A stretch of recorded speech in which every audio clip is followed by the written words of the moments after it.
Bonjour à tous et bienvenue sur notre chaîne YouTube, le meilleur de l'actualité africaine et internationale. N'oubliez surtout pas de vous abonner. Commençons.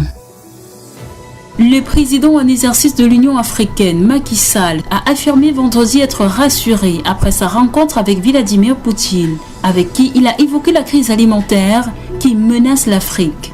L'offensive déclenchée par la Russie en Ukraine a paralysé les exportations alimentaires de ces deux géants de l'agriculture, faisant craindre une crise alimentaire mondiale, en particulier en Afrique.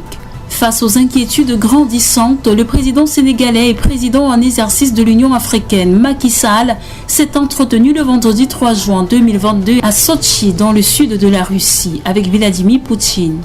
Nous sommes sortis d'ici très rassurés et très heureux de nos échanges, a déclaré Macky Sall aux journalistes à l'issue de sa rencontre à Sotchi avec Vladimir Poutine, ajoutant avoir trouvé le président russe engagé et conscient que la crise et les sanctions créent de sérieux problèmes aux économies faibles comme les économies africaines.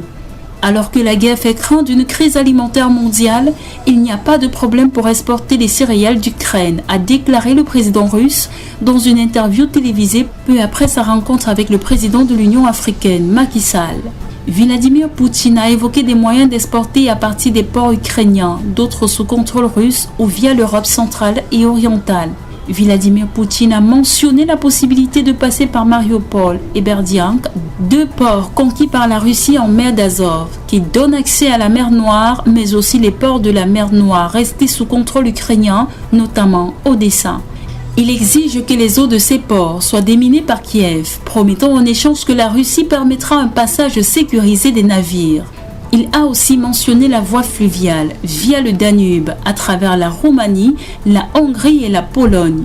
Mais le plus simple, le plus facile, le moins cher, a-t-il dit, serait des exportations via le territoire de Bélarus. De là, on peut aller vers les ports de la Baltique, puis vers la mer Baltique et ensuite n'importe quel endroit dans le monde, à condition toutefois, a-t-il précisé, que les sanctions occidentales contre Minsk, allié de Moscou, soient levées.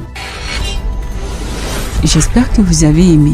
Abonnez-vous et laissez-nous vos avis dans les commentaires.